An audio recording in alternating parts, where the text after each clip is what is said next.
Salam, perkenalkan nama saya Heronika Mamani, program studi pendidikan guru sekolah dasar kelas C semester 1. Di sini saya akan menjelaskan materi dari bab 9, 10, 11, dan 12. Bab 9 tentang inovasi pendidikan, bab 10 tentang merdeka belajar, bab 11 tentang strategi perlibatan keluarga, bab 12 tentang strategi pembelajaran campuran. Bab 9, inovasi pendidikan. Inovasi pendidikan adalah inovasi dalam bidang pendidikan atau inovasi untuk memecahkan suatu masalah pendidikan. Jadi, inovasi pendidikan ialah suatu ide, barang, metode yang dirasakan atau diamati sebagai hal yang baru bagi seseorang atau sekelompok orang, masyarakat, baik berupa hasil invensi atau discovery yang digunakan untuk mencapai suatu tujuan pendidikan atau untuk memecahkan masalah pendidikan. Pendidikan adalah suatu sistem, maka inovasi pendidikan mencakup hal-hal yang berhubungan dengan komponen sistem pendidikan, baik sistem dalam arti sekolah, perguruan tinggi, atau lembaga pendidikan yang lain, maupun sistem pendidikan dalam arti luas, misalnya sistem pendidikan nasional. Inovasi pendidikan adalah suatu pembaharuan dalam pendidikan, baik menyangkut ide, praktek, metode atau objek, dan secara kuantitatif berbeda dari hal-hal yang ada sebelum dan sengaja diusahakan untuk meningkatkan kemampuan guna mencapai suatu tujuan pendidikan dan memecahkan masalah pendidikan. Dengan demikian, inovasi pendidikan diharapkan dapat meningkatkan. Bab 10, Merdeka Belajar. Pengertian merdeka belajar berbasis kompetensi. Di dalam Kamus Besar Bahasa Indonesia, kata merdeka dapat diartikan sebagai bebas dari penghambaan, penjajahan, atau dapat dimaknai dengan berdiri sendiri. Dalam konteks ini, merdeka sama saja dengan keleluasan untuk berpikir secara bebas dan menentukan nasibnya sendiri. Sedangkan kompetensi adalah kemampuan peserta didik untuk melakukan dengan baik, misalnya mampu melakukan tugas atau pekerjaan secara efektif.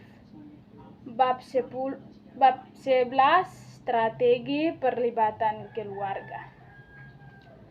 Strategi perlibatan keluarga di satuan pendidikan.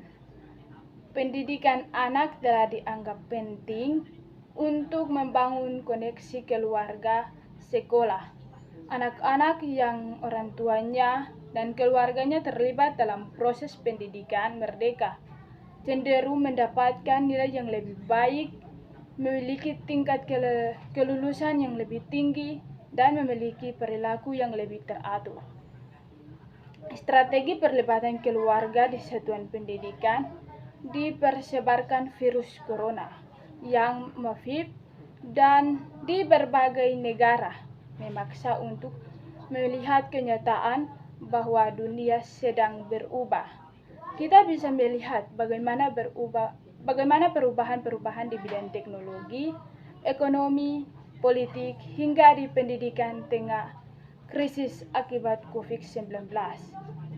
Perubahan itu mengharuskan kita untuk bersiap diri, merespon dengan sikap dan tindakan, sekaligus selalu belajar hal-hal yang baru. Bab 12, Strategi Pembelajaran Campuran. Pengertian blend learning.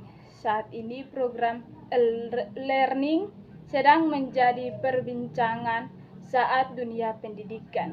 Seiring bertambahnya canggih teknologi akan mempengaruhi metode pembelajaran dan akan semakin canggih pula untuk beralih dari model pembelajaran tetapi tatap muka atau bertemu secara langsung, lalu berubah menjadi daring atau online.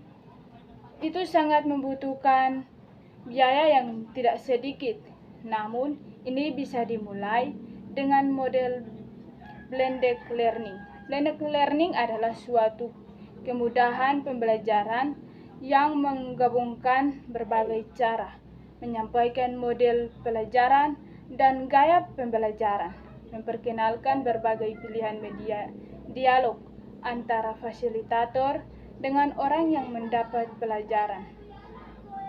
Blended learning juga sebagai sebuah kombinasi pengajaran langsung dan pengajaran online, tapi lebih dari itu sebagai elemen dari interaksi sosial. Strategi pembelajaran secara efektif di era new normal.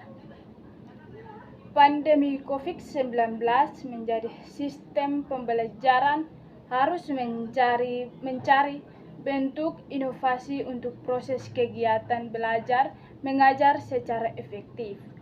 Pembelajaran dalam kelompok kecil. Pembelajaran dalam kelompok kecil merupakan usaha untuk meningkatkan peranan anak didik secara mandiri dalam melakukan proses pembelajaran, yaitu dengan mengurangi peranan pendidikan dalam proses interaksi edukatif.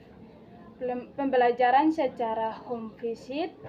Strategi pembelajaran home visit adalah pendidikan mengunjungi anak didik di rumah dalam waktu tertentu. Adanya home visit ini digunakan bagi anak didik dalam proses pembelajaran. Pembelajaran secara proyek base. Pembelajaran yang berpusat pada guru dapat mengurangi tanggung jawab anak didik dalam proses belajar. Pembelajaran secara online atau dalam jaringan. Metode ini bisa digunakan oleh pendidikan dan anak didik dalam memanfaatkan alat komunikasi dalam menjalankan dari rumah. Pembelajaran secara blended. Kemajuan teknologi memberikan dampak perubahan pada proses pembelajaran. Dalam hal ini, metode pembelajaran yang dilaksanakan secara klasikal tatap muka secara langsung dapat dilakukan dengan online. Sekian dari penjelasan kami. Terima kasih. Salam.